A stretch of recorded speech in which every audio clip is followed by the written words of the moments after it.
dear friends, my name is Deepak Singhal and I warmly welcome you all to the YouTube channel of Eureka Academy.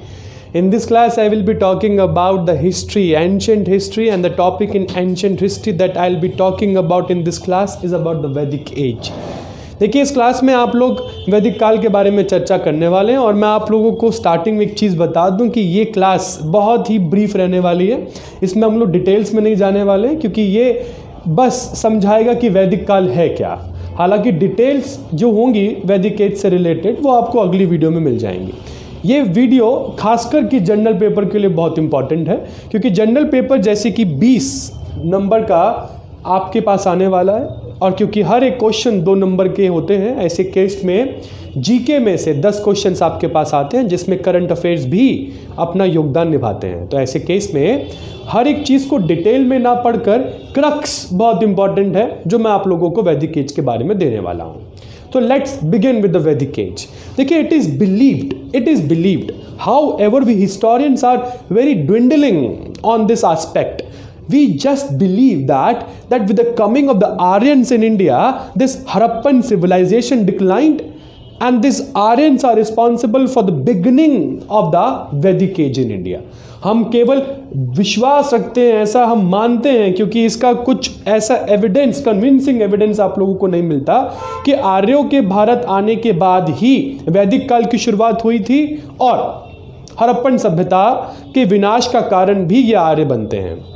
अब यहाँ तक बात समझ में आती है that with the coming of Aryans we have this Vedic age. और ये वैदिक एज आप लोगों के लिए इम्पॉर्टेंट इसलिए है क्योंकि वास्तविक तरीके से अगर मैं देखूं कि भारत का जो इतिहास है वो वैदिक एज से शुरू होता है। अब मैंने ऐसा क्यों बोला उसको मैं क्लैरिफाई करता हूं, क्योंकि हिस्ट्री और बेटे प्रोटो हिस्ट्री में बहुत फर्क होता है। पहली बात तो आपको समझना है कि हिस्ट्री का मतलब क्या है। एक हिस्ट्री, इतिहास उस चीज़ को कहते हैं जो मानव के पास्ट के बारे में क्रोनोलॉजी के हिसाब से आप लोगों को इन्फॉर्मेशन दे। एक ऐसा इतिहास एक वो चीज़ है जो मानव के पास्ट के बारे में आपको क्रम अनुसार इन्फॉर्मेशन दे, वो हिस्ट्री है। हिस्ट्री में आप लोगों को 2 तरह की चीज़ें मिल सकती हैं जो कि आर्कियोलॉजिकल एविडेंसेस होते हैं जिसको आप लोग पुरातत्व साक्ष्य कहते हैं, और दूसरे होते हैं लिटरेरी एविडेंसेस जो कि साहित्य से संबंधित एविडेंसेस आपके पास आते हैं। और इन दोनों चीज़ों की व्याख्या हिस्ट्री में आप लोग कर सकते हैं, इनको पढ़ सकते हैं। मगर अगर मैं प्रोटो हिस्ट्री की बात करता हूं, प्रोटो हिस्ट्री में भी आपके पास आर्कियोलॉजिकल एविडेंसेस के साथ लिटरेरी एविडेंसेस तो होते हैं, मगर जो लिटरेचर इस काल में लिखी जाती है due to the incapacity of we people in the 21st century, we are not able to decipher that literature, so we put that period in proto history. क्योंकि मानव की असमर्थता के अनुसार आप अगर उस लिटरेचर को पढ़ नहीं पाए, ऐसे केस में वो एज प्रोटो हिस्ट्री का पार्ट बना दी जाती है। जैसे कि भारत का हड़प्पन इतिहास, इसमें पुरातत्व आर्कियोलॉजिकल एविडेंसेस तो आप लोग देख लेते हैं, मगर जो लिटरेचर ये लोग यूज़ करते थे जिसको आप लोग चित्रात्मक कहते हैं, पिक्टोग्राफिक कहते हैं, क्योंकि हम लोग उसको पढ़ नहीं पाते इसलिए वो प्रोटो हिस्ट्री का एक पार्ट होता है। तो ऐसे में इंडियन हिस्ट्री रियल सेंस से वैदिक एज से शुरू होती है जो कि 1500 से 600 बीसी के बीच में प्लेस की जाती है। और इस वैदिक एज को भी आप लोग 2 पार्ट्स में डिवाइड करते हैं जो कि पहला है Rig Vedic period and second is later Vedic period, जिसमें से पहला है ऋग वैदिक काल और दूसरा है उत्तर वैदिक काल। ऋग वैदिक काल को आप लोग 1500 से 1000 बीसी के बीच में प्लेस करते हैं और उसी तरीके से उत्तर वैदिक काल को 1000 से 600 बीसी के बीच में प्लेस किया जाता है। आज इस क्लास में हम इन दोनों कालों के बारे में ही चर्चा करने वाले हैं। देखिए अगर मैं ऋग्वैदिक काल की बात करता हूँ और जैसे कि बता चुका हूँ कि ऋग्वेद में और वैदिक काल तब शुरू होता है जब आर्य भारत में आते हैं। और इन सभी किताबों में जो आप लोगों को, क्योंकि वैदिक काल में ही आप लोगों को 4 वेद मिलते हैं जो कि ऋग्वेद, अथर्ववेद, यजुर एवं सामवेद आपके पास होता है। और हर एक वेद, बेटा इसको ध्यान से सुन लीजिएगा, हर एक वेद को आप लोग 4 चैप्टर्स में बांटते हैं। पहला चैप्टर जो आप लोगों को मिलता है वो है संहिता। जिसको आप लोग संहिता कहते हैं, दूसरा है ब्राह्मण, तीसरा है अरण्यक और चौथा जो कि बहुत इंपॉर्टेंट है वो है उपनिषद। तो हर एक वेद इन 4 चैप्टर्स में विभाजित आप लोगों को मिलेंगे। पहला है संहिता, उसी तरीके से दूसरा पार्ट है ब्राह्मण, तीसरा है अरण्यक और चौथा है उपनिषद। इन चारों के बारे में मैं चर्चा करूंगा मगर इस काल को समझाने के बाद। देखिए, अब सबसे पहला काल आप लोगों के पास आता है जो कि ऋग्वैदिक काल है। अगर मैं ऋग्वैदिक और ऋग्वेद के बारे में बहुत ध्यान से पढ़ूं तो ऋग्वेद, पहली बात, इस काल में केवल ऋग्वेद की रचना होती है, केवल वेद ग्रंथ के रूप में आपके पास ऋग्वेद आता है। ऋग्वेद जिसमें 1028 स्तुतियाँ और सूक्तियाँ लिखी हैं, 1028 हिम्स लिखी है। इस ऋग्वेदिक और इस ऋग्वेद को आप लोग 10 मंडलों में बांटते हैं, 10 किताबों में इसको बांटा जाता है, 10 वॉल्यूम्स में बांटा जाता है। और ऐसा माना जाता है कि वॉल्यूम नंबर 1 और वॉल्यूम नंबर 10 शायद ऋग्वेद के 10 मंडलों में बाद में जोड़ी गई थी। इसलिए सबसे पुरानी वॉल्यूम 2 से लेकर वॉल्यूम नंबर 9 तक मानी जाती है और बची हुई 1 और 10वां मंडल शायद ऋग्वेद में बाद में जोड़ा गया था अकॉर्डिंग टू हिस्टोरियंस। अब ये बात भी क्लियर होता है। देखिए, ऋग्वेद की एक स्तुति है और आपको बता दूं इस ऋग्वेद में आपके पास और इस पूरे काल में मैं केवल 4 पॉइंट्स के बारे में चर्चा करने वाला हूं और इसी 4 पॉइंट्स को समझाते हुए हम लोग इस पूरे काल की व्याख्या कर देंगे जो कि बहुत इंपॉर्टेंट है। पहली चीज़ है पॉलिटी, पॉलिटी के साथ दूसरी चीज़ सोसाइटी, तीसरी चीज़ है इकोनॉमी और चौथी चीज़ जो आती है वो है रिलीजन।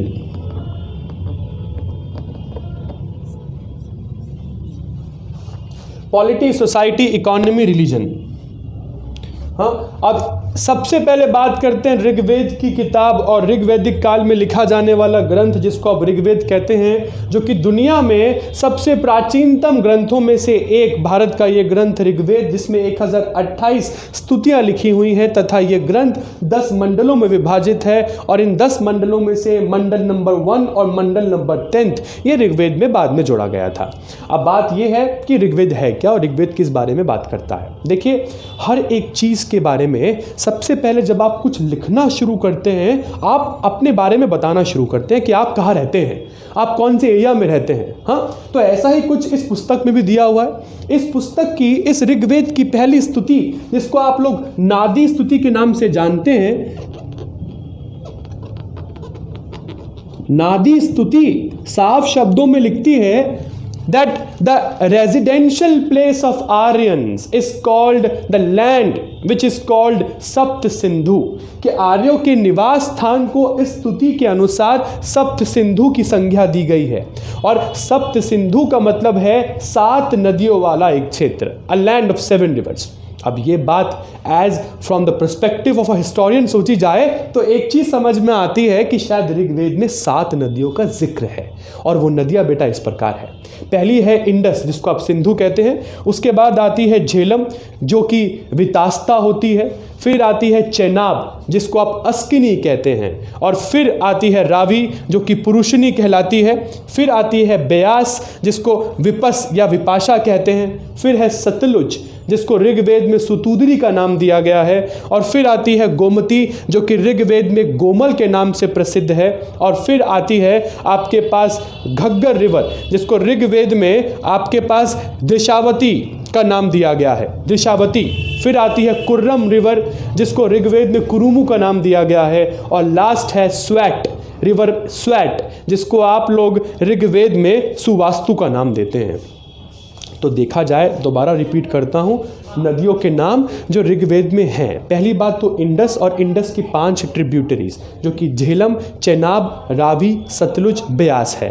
हाँ, और उसके बाद झेलम जो आपके पास, उसके बाद इंडस जिसको आप सिंधु कहते हैं। तो इन 6 नदियों के बारे में जिक्र कर लेते हैं। पहले इंडस जिसको ऋग्वेद में सिंधु का नाम दिया गया है, उसी के साथ आता है झेलम, झेलम जिसको आप लोग ऋग्वेद में नाम देते हैं वितास्ता का, फिर चेनाब जिसको अस्किनी कहा जाता है, फिर ब्यास जिसको विपस या विपाशा कहते हैं, सतलुज जिसको सुतुदरी कहा गया है, और उसी के साथ नेक्स्ट रिवर है गोमती, ये इसके बाद आती है गोमती, जिसको ऋग्वेदिक किताबों में गोमल का नाम दिया गया है। कुर्रम, जिसको कुरुमु कहते हैं, और कुर्रम के बाद जो अगली रिवर ऋग्वेद में है वो है रिवर स्वैट, जिसको ऋग्वेद में सुवास्तु का नाम दिया गया है। और सबसे इंपॉर्टेंट रिवर इसमें है घग्गर, जिसको ऋग्वेद नाम देता है दशावती का। तो इस तरीके से ऋग्वेद में इन नदियों के बारे में मैंने आपको बताया। ऋग्वेद ही वो ग्रंथ है जिसमें गायत्री मंत्र का उल्लेख है, ये ऋग्वेद में ही लिखा गया है। मंडल नंबर 3 में आप लोग गायत्री मंत्र को लिखते हैं। उसी के साथ साथ अगर मैं बात करता हूँ ऋग्वेद की पॉलिटी के बारे में, अब पॉलिटी अगर मैं समझाना चाहूँ तो इंडिया के राज्य व्यवस्था को आप कैसे समझा सकते हैं, that India is a land of 28 states and 9 union territories. Every state and UT has been divided into some you can say some districts. Every district is divided into some village and urban areas, and every village and urban area is divided into families, which is the basic unit of the administration. अगर मैं भारतीय राज्य व्यवस्था की बात करूं तो कह सकता हूं कि भारत एक 28 राज्य और 9 केंद्र शासित प्रदेशों का एक संघ है। हर एक राज्य केंद्र शासित प्रदेश जो है वो बटे हुए हैं जिलों में। हर जिला बटा हुआ है गांव और शहरों में। हर गांव और शहर बटे हैं बहुत से परिवारों में, और हर परिवार, जो ये परिवार है, ये हमारे प्रशासन की सबसे छोटी इकाई है। उसी तरीके से आप ऋग्वेद की पॉलिटी के बारे में बात करेंगे। देखिए, ऋग्वेद बताता है कि ऋग्वेद की सबसे बड़ी पॉलिटिकल यूनिट जो थी वो थी जन। The biggest political unit of Rigveda was जन।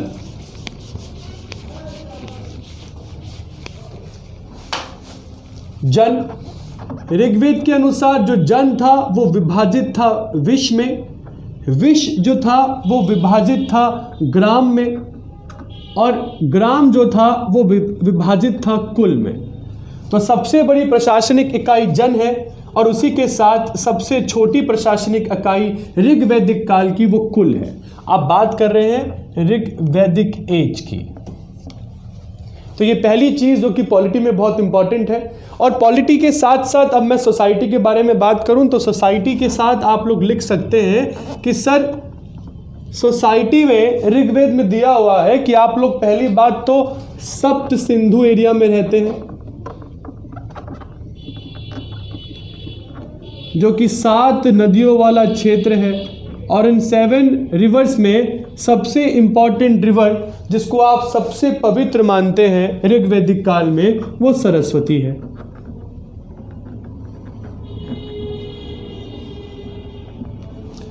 और उसी के साथ आपके पास इंडस जो कि सिंधु है, और इंडस के साथ की 5 नदियां जो कि उसकी सहायक नदियां और ट्रिब्यूटरीज कहलाती है, जो कि झेलम, रावी, व्यास, सतलुज, जो कि झेलम, चेनाब, रावी, व्यास और सतलुज है। इस तरीके से ये 5 सहायक नदियां मिलकर ये 7 नदियों वाला क्षेत्र जो कि सप्त सिंधु कहलाता है। और इसके अलावा भी कुछ और नदियों का जिक्र है, जैसे कि गोमती, जिसको जैसे कि कुरुमु, जैसे कि सुवास्तु, दशावती, ये सब नदियां हैं जो इसमें और मिलती हैं आप लोगों को किताब में।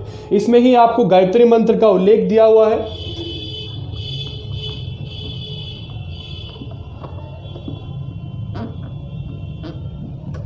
तो ये बात तो समझ में आती है सर सोसाइटी की। और उसी के साथ आपको बता दूं, माना जाता है कि ऋग्वेद की 10वां मंडल जिसका नाम आप लोग पुरुष सूक्त रखते हैं,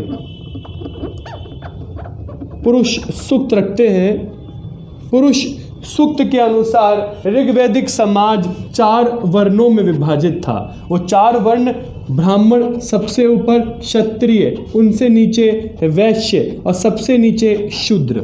इस तरीके से आप लोग ऋग्वैदिक समाज को बांटा करते थे। तो ये तो बात समझ में आती है कि समाज क्या है ऋग्वेद का। हाँ, पॉलिटी समझ में आता है कि पॉलिटी को, प्रशासन को आप लोग किस तरीके से विभाजित किया करते थे। अब समझ में ये आना बहुत ज़रूरी है कि आपके समाज का इकोनॉमी क्या था। इकोनॉमी मतलब आप कौन सी इकोनॉमिक चीज़ें चलाते थे, ऐसी कौन सी चीज़ थी जो आपके समाज की इकोनॉमी को चलाया करती थी। देखिए, ऋग्वेद में सबसे इम्पॉर्टेंट इकोनॉमिकल एक्टिविटी जो कि ऋग्वेद के लोग किया करते थे वो एनिमल हस्बेंड्री होती थी, पशुपालन होता था। और कुछ अमाउंट में आप लोगों के पास एग्रीकल्चर भी प्रेजेंट था, मगर एग्रीकल्चर आपकी मेन एक्टिविटी ऋग्वैदिक पीरियड में बन नहीं सका क्योंकि पॉपुलेशन बहुत ज़्यादा है और एग्रीकल्चर के लिए कृषि योग्य भूमि आपके पास कम है।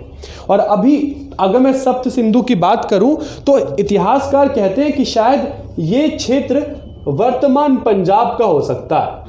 हाँ, ये प्रेजेंट डे पंजाब हो सकता है, और ये कहना भी गलत नहीं है भाई, क्योंकि पंजाब को भी आप लोग 5 नदियों वाला क्षेत्र कहते हैं। और क्योंकि घग्गर जो कि इसमें दशावती दिया हुआ है, सरस्वती जो कि सुवास्तु है, वो नदियाँ क्योंकि लुप्त हो चुकी हैं, तो समझ में आता है कि शायद पंजाब जो कि अब 5 नदियों वाला क्षेत्र है वो ही शायद सप्त सिंधु होगा, जो कि इंडिया का पश्चिमोत्तर इलाका है, नॉर्थ वेस्टर्न पार्ट है।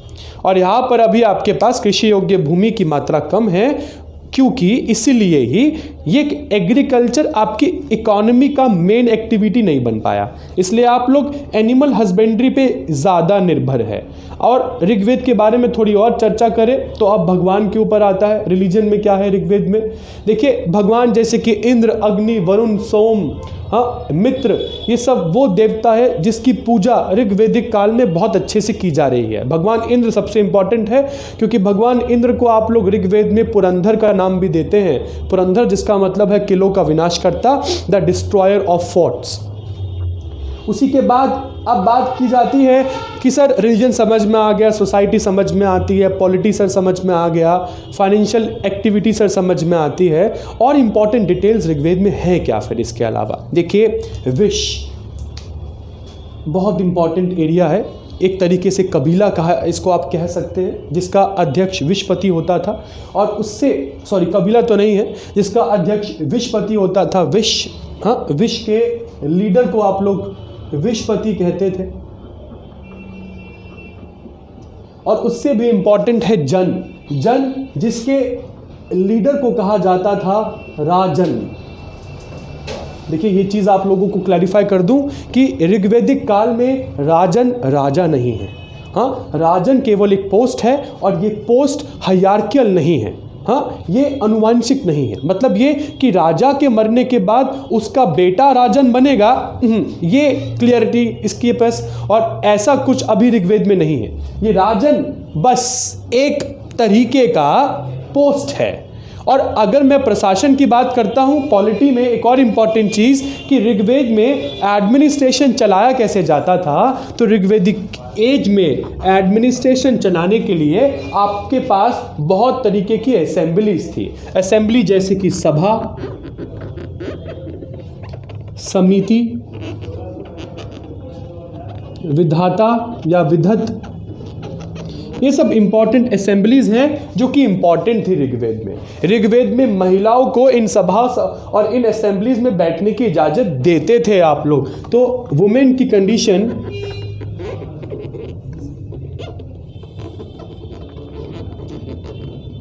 वैदिक काल में अच्छी थी, कहा जा सकता है ठीक अच्छी है, क्योंकि वो वुमेन्स की कंडीशन, महिलाओं की स्थिति इसके बाद के काल में और भी बिगड़नी शुरू हो जाती है।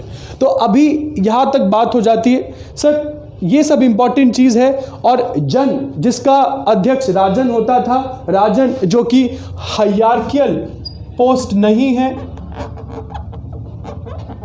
जो कि अनुवांशिक पद नहीं है। हाँ, राजन केवल एक पद है। हाँ, और राजन ज़रूरी नहीं है कि राजन के मरने के बाद राजन का बेटा ही राजन बनेगा, ऐसा भी कुछ क्लैरिटी नहीं है आप लोगों के पास। तो ये जो राजन है, राजन क्योंकि सोसाइटी का जो वेल्थ है, हाँ, जो आप लोगों की संपत्ति है, वो ऋग्वैदिक काल में पशु की होती थी।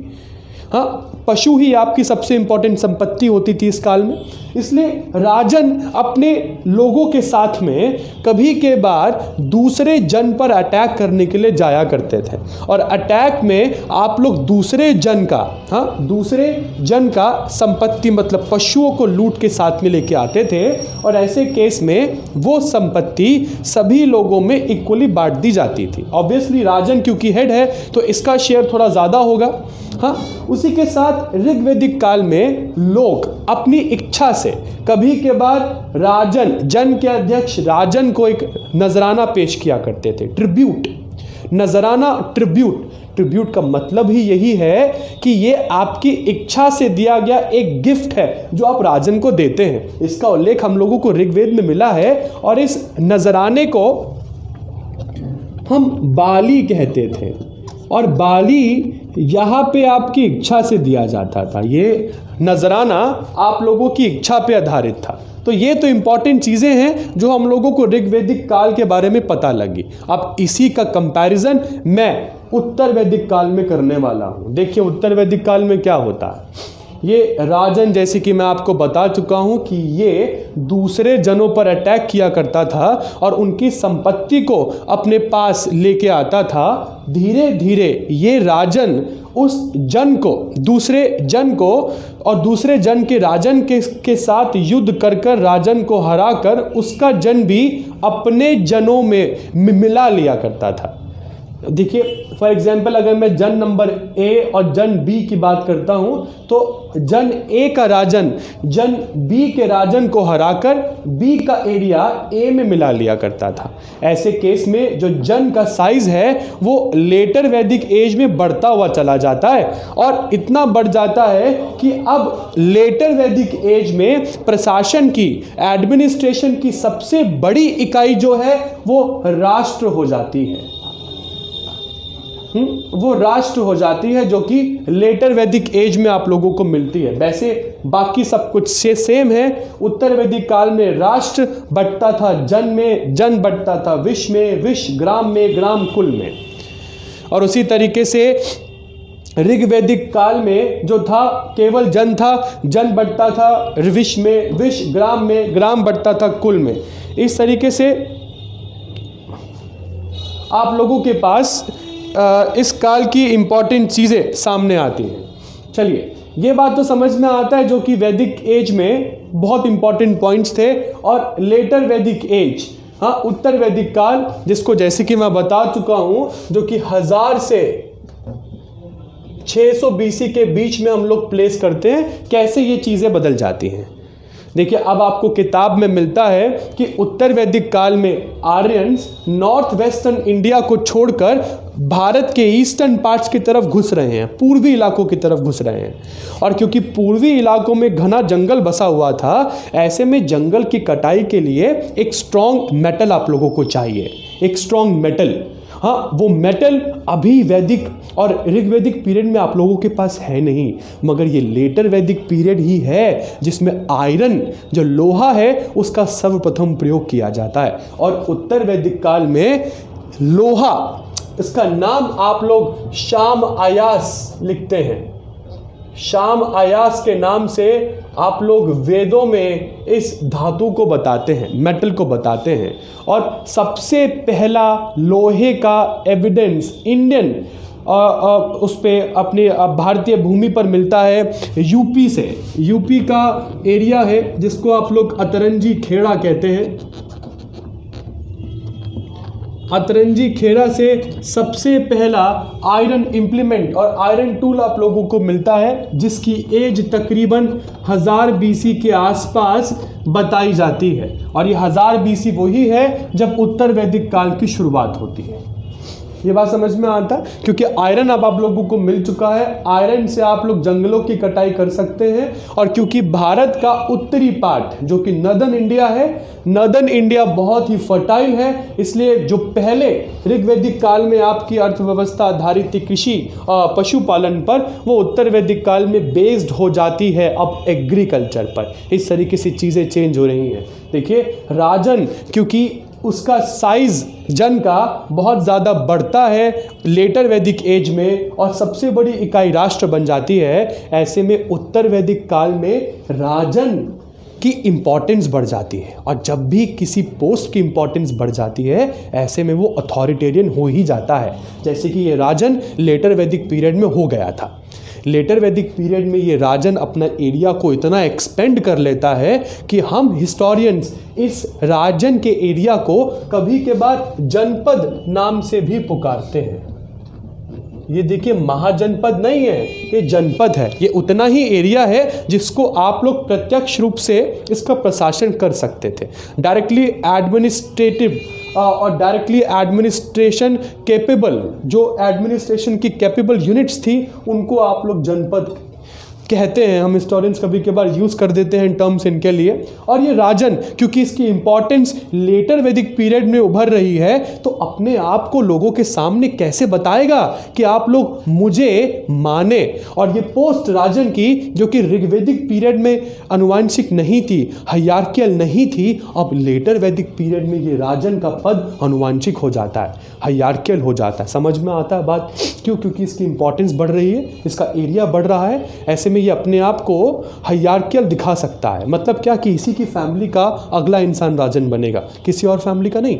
और ये राजन अपने आप को लोगों के सामने दिखाने के लिए कि हाँ, मेरे में कुछ दिव्य शक्तियाँ हैं, मैं डिवाइन हूँ, तभी आप लोगों को मेरे ऑर्डर्स मानने चाहिए। तो 3-4 तरह के यज्ञ आप लोग लेटर वैदिक एज में करते हैं। अब यज्ञ होने शुरू होते हैं इस काल में। वो यज्ञ जैसे कि अश्वमेध यज्ञ आप लोग इस पीरियड में करते हैं।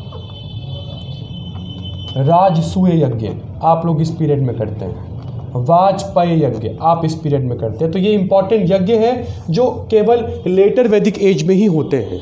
ये बात समझ में आता है। और क्योंकि राजन अब बहुत इंपॉर्टेंट हो गया है, तो लेटर वैदिक एज में बाली, जो कि पहले एक नजराना चॉइस था, अब वो लोगों के लिए देना उनकी बाउंडेशन हो जाती है। और ये बाली एक तरीके से टैक्स हो जाता है। और इसी कर को वसूलने के लिए आप लोग अध्यक्षों की नियुक्ति करते हैं।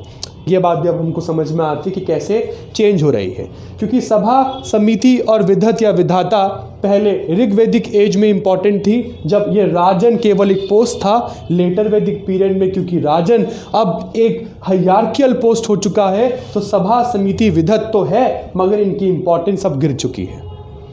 पुरुष सुक्ता ऋग्वैदिक पीरियड में 4 वर्णों में सोसाइटी बांटती है, मगर लेटर वैदिक पीरियड में इन 4 वर्णों के साथ अटैच हो जाते हैं गोत्र। ये भी इंपॉर्टेंट है। ऋग्वैदिक पीरियड में भगवान इंद्र सबसे इंपॉर्टेंट है, मगर लेटर वैदिक पीरियड में ये इंद्र अपनी इंपॉर्टेंस खो देते हैं और आप लोग ब्रह्मा, विष्णु, रुद्र, महेश, जिसको आप लोग बाद में कहते हैं, इनकी पूजा करना शुरू कर देते हैं। तो पहले के देवता, देवी देवता अपनी इंपॉर्टेंस खो बैठते हैं और लेटर वैदिक पीरियड में आप किसी और अब अलग भगवानों की पूजा करने लगे हैं। तो इस तरीके से हम लोग डिफरेंसेस देखते हैं कि ऋग्वैदिक पीरियड और लेटर वैदिक पीरियड में बेसिकली आमतौर से डिफरेंसेस क्या मिलते हैं। तो फिलहाल इस क्लास में बच्चों केवल इतना ही, बाकी की डिटेल्स अगली क्लास में डिस्कस की जाएंगी। Thank you.